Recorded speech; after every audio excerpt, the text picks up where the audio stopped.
Hello, my name is Stephan Wampouille, and welcome to my first and hopefully not last DEF CON talk. Today, I will be presenting my autonomous lateral movement technique that I have developed at my time as an intern at Prelude Research Incorporated. So before we get into it, I'd like to discuss a little bit about myself. So currently, I am a rising senior mechanical engineering student at Virginia Tech. Hopefully, there are some fellow Hokies watching. And I know what you might be thinking, mechanical engineering. How does that relate with cybersecurity? Well, that's where my time at Prelude Research Incorporated has come in. So keep in mind, I'm an intern. I've only been doing this for 2 months. I'm not super familiar with the field yet. So if I make any mistakes, please bear with me. Let's hop in.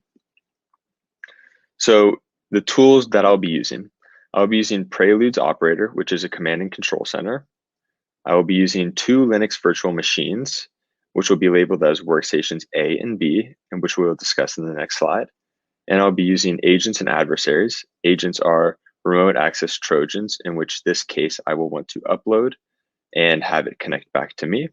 And adversaries are a culmination of TTPs, which I will use in my attack. Finally, we have AWS, which will be used as a redirector, which will allow me to have connections to workstations A and B and proxy back to my local laptop, which we will talk about in one moment. So what is the goal? The goal of this attack is to gain control of workstation B through the use of agents and have full control using Prelude Operator's command and control center, which will allow me to distribute and execute TTPs to that said agent, allowing me to navigate and use the laptop or a network server. What is the plan? So as we can see here, that little circle me is that local computer that I'm currently recording this talk on right now. I have connection to an AWS redirector, which allows me to connect to Workstation A. In this scenario, Workstation A is a remote worker's laptop.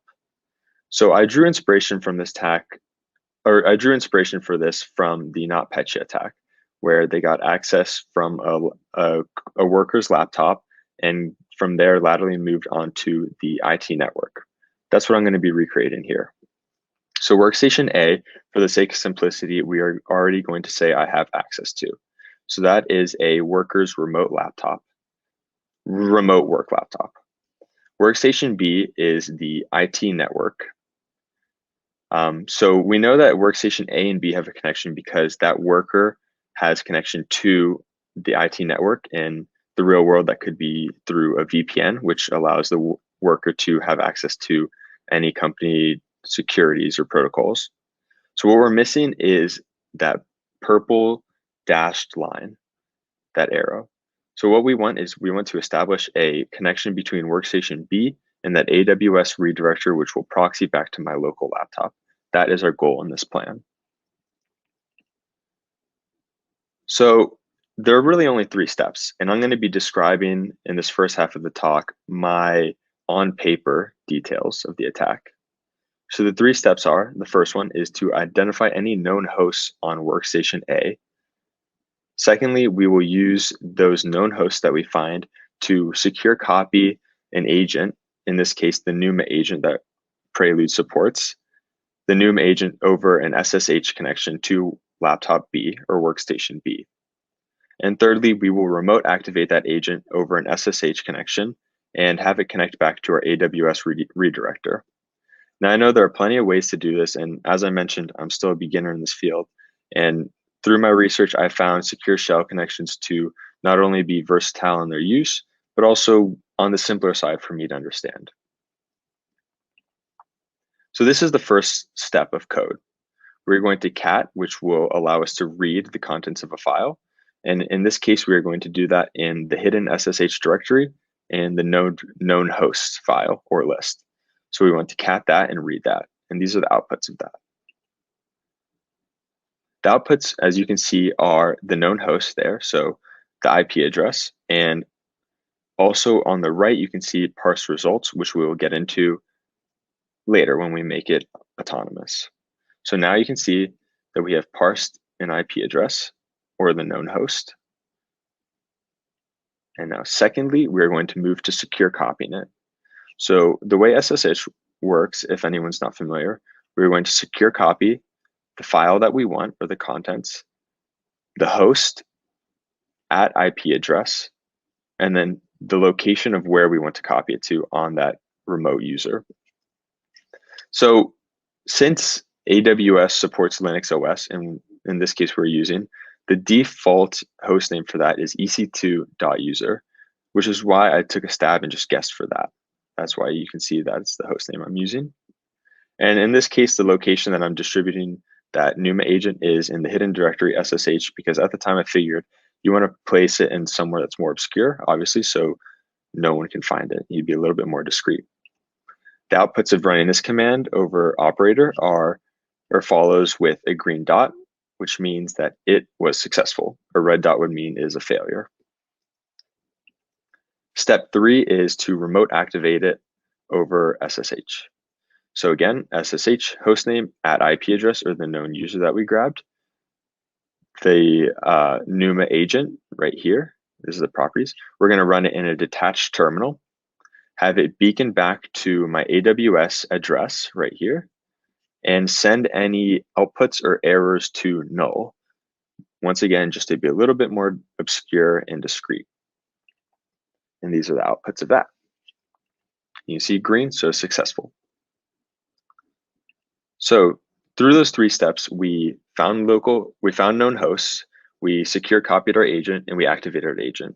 And the results of that are we went from workstation A to workstation B.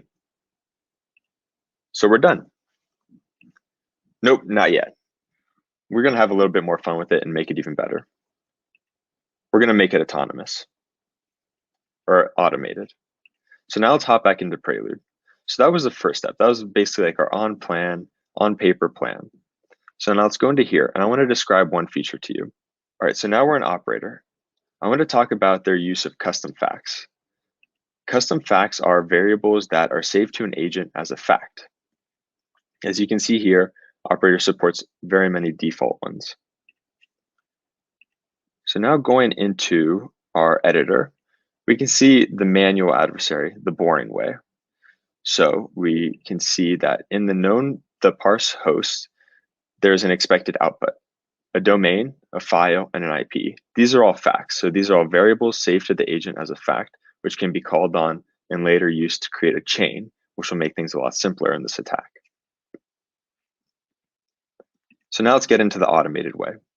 Tweaking the code a little bit in action and adding an extra line allows us to deploy this adversary and have it connect to any IPs or any hosts available to it that we have connection to, just with one click of the button. So once again, we'll start with parse known hosts. Again, we will search and find and document any hosts. But what we are really looking for is this expected output. We want this IP.T1018. We're going to use that again. So next step would be to secure copy. We're going to secure copy. And now you can see that the code's a little bit different than it was before. This is a fact. Agent location is a default fact in operator that takes the agent's location, the property location. So in this case, it's somewhere in the home user's address. I'll show it later on, but it knows where to find it. So we're going to secure copy that agent location on workstation A, which contains all the NUMA properties, to the username, which I'll go back to, at the IP address that we grabbed from parsing the known hosts, and we're going to upload it to this location, a temporary directory, NUMA Linux. So now going back to this username, this is the only manual part that I put into this attack.